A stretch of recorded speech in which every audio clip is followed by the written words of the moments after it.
This episode of the CyberWire is made possible in part by ExtraHop. It's becoming clear that today's attacks can't be prevented, but they can be stopped.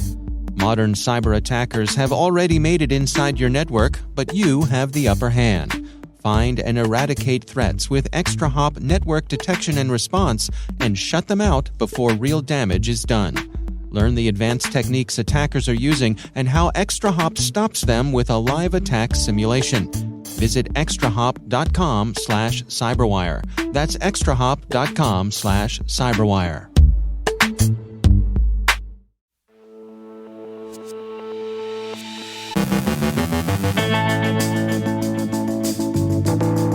Russian and Ukraine operators exchange cyber attacks. Wiper malware contained, but a potentially resurgent threat. DDoS in Romania. Flash loan caper hits a DeFi platform. Coca-Cola investigates Stormous breach claims. CISA issues 2 new ICS advisories. Barlow on cleaning up the digital exhaust of your home. Our own Rick Howard speaks with Freddy Dezeure and George Webster on reporting cyber risk to boards. And a declaration for the future of the Internet.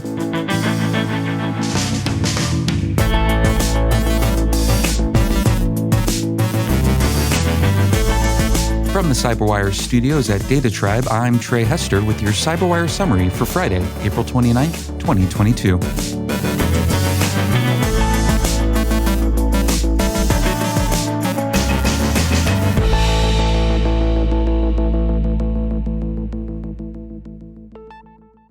Wired summarizes Ukraine's operations in cyberspace and notes that even the Ukrainian operators are surprised by their defensive success. Kyiv's cyber operations have most prominently included messaging the families of Russian soldiers killed during the invasion. It's a controversial tactic that has been criticized as gratuitously cruel. Ukraine says it has a humanitarian dimension as well. The families, Kyiv says, are certainly not going to get the truth about their sons from the Russian authorities. CERT-UA, Ukraine's cybersecurity authority, has warned that distributed denial of service attacks against Ukrainian targets continues. Quote, "The government team for responding to computer emergencies in Ukraine, CERT-UA, in close cooperation with the National Bank of Ukraine, has taken measures to investigate DDoS attacks, for which attackers place malicious JavaScript code, brown flood, in the structure of the web pages and files of compromised websites, as a result of which the computing resources of computers of visitors to such websites are used to generate an abnormal number of requests to attack objects, URLs of which are statically defined in malicious JavaScript code." End quote. The most alarming Russian operations have been deployments of destructive wiper malware. The effects of such attacks, however, seem to have been quickly contained. Fortinet offers a historically informed summary of wiper malware and its employment in cyber conflict. The U.S. Cybersecurity and Infrastructure Security Agency, or CISA, yesterday updated its alert on the wiper malware Russia has deployed during its hybrid war. Quote, "This advisory has been updated to include additional indicators of compromise for Whispergate and technical details on Hermetic Wiper, Isaac Wiper, Hermetic Wizard, and Caddy Wiper destructive malware, all of which have been deployed against Ukraine since January 2022. End quote. Additional indicators of compromise associated with Whispergate are provided in an appendix to the alert. Ukraine has attracted considerable hacktivist support. Hacktivism is usually ambivalent and seldom decisive, but in this case, the Anonymous Collective has achieved a nuanced level of annoyance through doxing Russian organizations. Security Affairs says Anonymous has released files that appear to have come from Russian firms.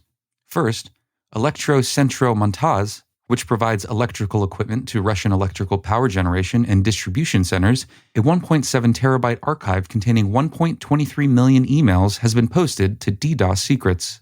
Second, PSCB, Petersburg Social Commercial Bank, was hit by Network Battalion 65, an anonymous affiliate. 543 gigabytes of 229,000 emails and other files have been posted to DDoS secrets. Finally, Aliet, a customer broker that serves the fuel and energy sectors, has lost 1.1 terabytes of data, including more than 1 million email addresses, all of which have also been posted to DDoS secrets. Balkan Insight reports that Romanian government websites came under distributed denial of service attacks today. Bucharest characterizes the attacks as symbolic and well within the government's ability to contain and mitigate them. According to the record, Deuce Finance, a decentralized finance platform, has acknowledged that it's lost more than $13 million to online theft this week. The record describes the incident as a flash loan attack. Quote, "Flash loan attacks involve hackers borrowing funds that do not require collateral, buying a significant amount of cryptocurrency to artificially raise its price, and then offloading the coins. The loan is paid back, and the borrower keeps the profit." The Wall Street Journal says that Coca-Cola is still investigating the Stormous Group's claim to have compromised company networks. Coca-Cola is being cautious, but many observers are skeptical. Stormous, which presents itself as a Russian criminal gang and which appeared around the time of Russia's invasion of Ukraine, has done a fair amount of woofing about what would amount to a privateering campaign, but others see them as scavengers, as people who pick up old data from dump sites and then claim to have obtained them from artful hacking. The investigation will tell.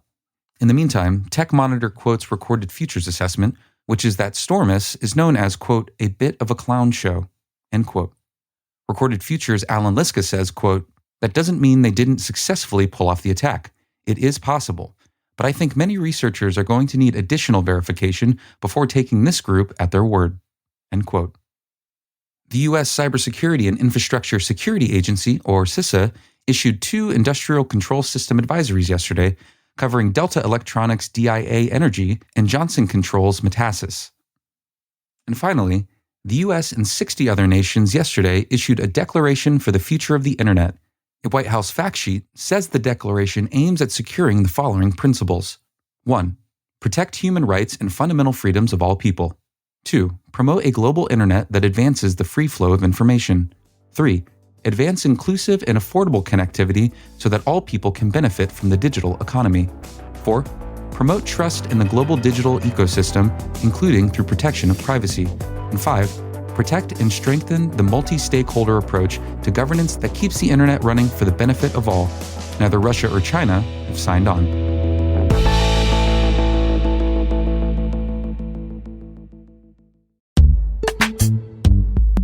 And now, a word from our sponsor, Recorded Future.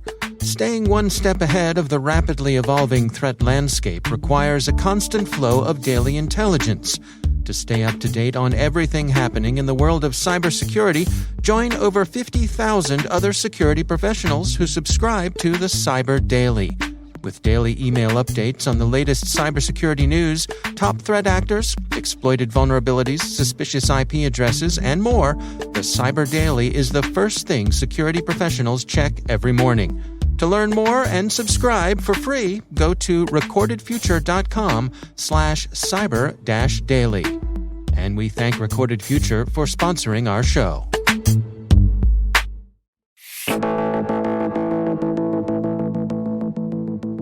Our own Rick Howard sat down with Freddy Dezeure and George Webster to discuss reporting cyber risk to boards. Here's Rick. I'm joined by Freddy Dezeure, an old friend of mine, the CEO of Freddy Dezeure BV and formerly the head of CERT EU, and George Webster, the chief security architect at HSBC. Freddy, George, thanks for coming on the show. Nice to be here. Pleasure.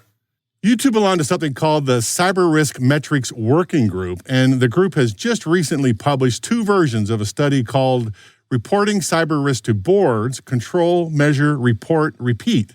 One version is for CISOs and another is for board members. So, Freddy, can you explain what the Cyber Risk Metrics Working Group is and what was the goal of the project? Yeah, sure. So the project was set up about a year and a half ago, and because we saw a gap in the community in the way that people report in a quantifiable manner, in an understandable manner, how people in the community report cyber risk to their boards or to their regulators or to their supervisors. And this gap is apparently across the board, geographically, everywhere. Companies have the same kind of challenge, and people have difficulties to overcome that challenge. And because we saw that gap, we thought it maybe a good idea to bring together practitioners from the field and to have them share with each other what worked well in their environment in a trust group, and then extract from those exchanges the essence of what we think could be useful for the broader community. And the outcome of that discussion in this working group is the two white papers that have been published just recently, 3 weeks ago. So, George, I was happy to see that you all recommend reporting risk to the board as opposed to other low-level metrics. And I was also pleased to see that you showed that there is a ton of metrics that the CISO might be interested in that will never be shown to the board, but that are essential for the CISO's risk assessment. Can you explain the thought process there? Freddy kind of elaborated a little bit on it, but it's whenever you're running a business, right, you need to be able to speak the language of the business or to function in that way. So one of the things you want to do with the board is you want it to be able to, in just clear, concise way, explain to the board what are the key things, like what is the risk that they're facing, are they making the right investment, are they secure and can the company operate? But at the same time, you really don't know where the attackers are, which means you have metrics galore in cybersecurity, which are all incredibly valuable and incredibly important, but they help drive the business, and they help drive the business, in this case, cybersecurity, to make, effective and, pragmatic choices on how they're actually operating and running. So you really do have to have that separation. One is, how do you effectively operate cybersecurity? And the other is, how do you explain to the board and justify your budget and make sure everything works? So I work on a podcast called CSO Perspectives, where we talk about first principles in cybersecurity. And one of the key tenets is boiling down everything that we do as cybersecurity professionals down to the essence, the atomic thing that we're trying to get done. And what I think it is reducing the probability of material impact to our organizations due to a cyber event. And all these board metrics, these metrics that you're talking about, flow into that equation so that we can give a generic sense to the board about what the risk is to the business. And so that's an assessment we tell them. But we can use all these other low-level metrics to feed into our calculation about what we tell the board. Is that the idea you're conveying here to the readers of this report? Yeah, it's hard, right? Like if you think of cybersecurity and if you think of metrics, you don't know where the attacker is coming from, which means fundamentally you don't have a denominator. You can't really say this is how much profit I'm going to generate. And it's being able to take all of those metrics together and try to distill them into something that is explainable to the board. So like you can talk, for instance, have I installed the antivirus product where it needs to be? Is it the right package? Does it have the right signature pack? Is it operating effectively? All of a sudden you have like 7 different metrics. You can't present just to the board, here's all these metrics for antivirus. The CISO needs it. They need to understand, is the business functioning, right? But the board doesn't. The board just needs to know, like, this risk that I have, is it being mitigated? Am I okay, right? And so that's kind of the essence of it, is how do you take all those metrics, those hundreds of metrics you have, and distill it down to something that's consumable and, the board can understand. So that's good stuff, guys, and we're going to have to leave it there. That's Freddy Dezeure, the CEO at Freddy Dezeure BV, and George Webster, the Chief Security Architect at HSBC. Their group is called the Cyber Risk Metrics Working Group, and the study is called Reporting Cyber Risk to Boards, Control, Measure, Report, Repeat. Thanks for coming on the show, guys. There's a lot more to this conversation. If you want to hear more, head on over to CyberWire Pro and sign up for Interview Selects, where you get access to this and many more extended interviews.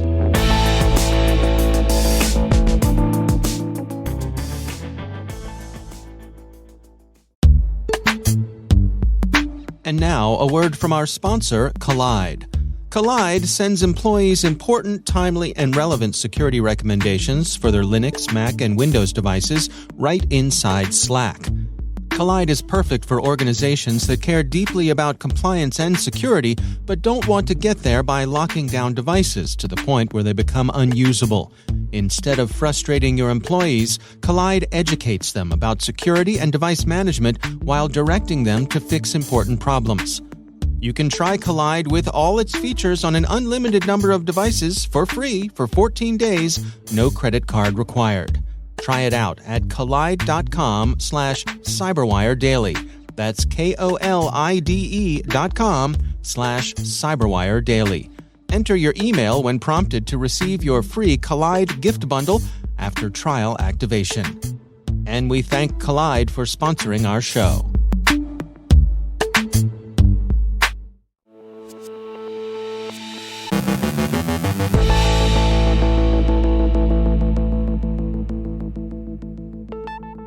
And joining me once again is CyberWire contributor Caleb Barlow. Caleb, it's always great to have you back on the show. You know, I want to touch base today about some of the things that build up over time. I think you refer to it as digital exhaust in your home. I tend to be a bit of a pack rat myself when it comes to these things because it's so easy to hold on to things, but that's probably not the best way to go about it, is it? Well, my house has a digital exhaust like a big 18-wheeler semi-truck. There's a lot pouring out, and Right. every now and then you want to clean it up. Well, I mean, here's the thing. You know, there's a lot of reasons why you may not want people to know where you live or what your home looks like, or worse yet, you know, if you're like many people that have bought a home in the last 5 years, all the pictures of the inside of your house are posted publicly on the internet. So Right. how do we get rid of all that? And believe it or not, it's actually doable. Go on. Okay, so let's start with, you know, first off, just to set the kind of the baseline here, it's probably nearly impossible to get rid of all records of where you live. But Yeah. we can definitely reduce kind of the overall impact. I mean, tax records are always out there. But interestingly enough, I mean, especially as we all get a little older, one of the things to think about is what happens when your day comes and you punch your ticket. You know, having your house in your name directly isn't the smartest idea for tax purposes anyway. So, you know, if you've ever talked with an estate attorney, they're going to encourage you to put your home in a trust so that it becomes easier to pass that along to your children or your heirs. And of course, when you put the name of your home in a trust, you don't have to name it the Bittner Family Trust. You know, you can call it something a little more obscure. So when those tax records show up, it's harder to find out where you live. Now, of course, you got to sell your house to do this. So this isn't the easiest piece of advice I'm going to give you today. But okay. Yeah. Go on. Okay. So let's talk about something a little easier. So let's say you did just buy a house, and all those pictures of the inside of your house are on places like Redfin and Realtor.com. You can actually make those go away. And I think it's a great idea because, you know, the last thing you need is a future employer or the ex-girlfriend going and digging through where does he live, right? What's it look like on the inside? So if you go to those sites, you can actually claim the home as your own. It's a simple click. You put in a little bit of information, and then you're claiming the home, and then you can remove the pictures. Now, if you want to have a little more fun in the more advanced class, they also let you add pictures. And as far as I'm concerned, I don't think they have any way to figure out whether the pictures you might add are legit. So there's some really great stock images out there. I added a picture of a castle as my house. Why not? Right. You know, So make the inside of your house bigger than the outside. look, if you're going to go figure out where I live, then you're going to have to, you know, see some stock images, and it's much better than it really is. I like the subversive nature of that. That's very good, Caleb. We might as well have some fun with this, Dave. Okay, now, in addition to that, we've talked in this show before about the importance of changing your Wi-Fi SSID. And I'm not going to get into all the details now. You can go listen to those past episodes. If someone knows your SSID, which your phone's broadcasting all the time, it's really easy to figure out where you live. Change your SSID and change it to something like a car name or something that is not unique so you can't look it up on a map. You can also remove the image of your home from mapping services. And this was a fun one to play with. So literally Google Maps and Bing, you can remove the image of your home. So Right, I've seen where you can get it blurred. yeah, you get it blurred. So literally you go out and, you know, they all have a little setting of report this. And one of the options on reporting it is home. And apparently it's irreversible. But the next thing you know, your home is blurred, which, you know, there was a time period where my house on Google Maps had a giant dumpster in front of it because I've been doing some work on my house. But also, no one needs to see where I live. Like, get that stuff out of there. So those are a couple of really quick things you can do to kind of clean up your digital exhaust on where you live and make it a little harder for someone to cyberstalk you. Do you think we're ever going to reach this utopia that people imagine where in order for these things to happen at all, they're going to have to get permission, that it's going to be opt-in rather than just vacuuming up everything and posting it, and it's up to you to ask them to remove it? Dave, we live in the United States. There's no way. Maybe there's a European utopian with GDPR, but there is no way, right? I mean, this is unfortunately going to be a constant battle. And I think, honestly, it's something we have to educate our kids on early on. Every now and then, there are these moments in life where you've got to go back and clean up your digital exhaust. And you know, one of those moments, when you graduate from college, make it all go away. Everything you've done up to that point, there is no need for it to be out on the internet. Clean it out of what's publicly accessible. No future employer needs to be seeing your photos from your 8th grade soccer team, right? Yeah. Get them out of there. Or worse yet, whatever else you got in there from your fun time in college. No, that's true. I've run into that of hiring folks who are recently graduated and, do a Google search and interesting photos come up sometimes, and you try not to make that too much of part of your hiring decision. But, it crosses your mind, right? Well, and let's face it, everybody's looking at it. So clear it out, again, right back to the same point with your house too. You can tell a lot by looking at where somebody lives. Creepiest thing is you can even see the inside of the house, right? Clear that stuff out of there. There's no reason for that to be out of there, and have a control over who you are and what people see about you. Yeah. All right. It's good advice. Caleb Barlow, thanks for joining us.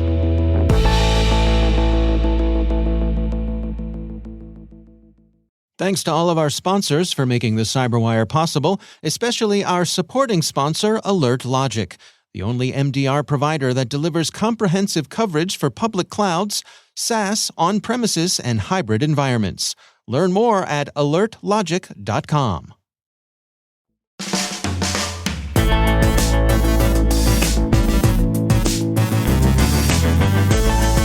And that's the CyberWire. For links to all of today's stories, check out our daily briefing at thecyberwire.com. Don't forget to check out this weekend's episode of Research Saturday, where Dave Bittner sits down with Vikram Thakur of the Symantec Threat Hunter team to discuss their work on Daxon, stealthy backdoor designed for attacks against hardened networks. That's Research Saturday. Check it out. The CyberWire podcast is proudly produced in Maryland out of the startup studios of DataTribe, where they're co-building the next generation of cybersecurity teams and technology. Our amazing CyberWire team is Liz Irvin, Elliot Peltzman, Brandon Karpf, Eliana White, Puru Prakash, Justin Sabi, Tim Nodar, Joe Kerrigan, Carol Terrio, Ben Yellen, Nick Valecki, Gina Johnson, Bennett Moe, Chris Russell, John Petrick, Jennifer Iben, Rick Howard, Peter Kilpie, and I'm Trey Hester, filling in for Dave Bittner. Thanks for listening. We'll see you back here next week.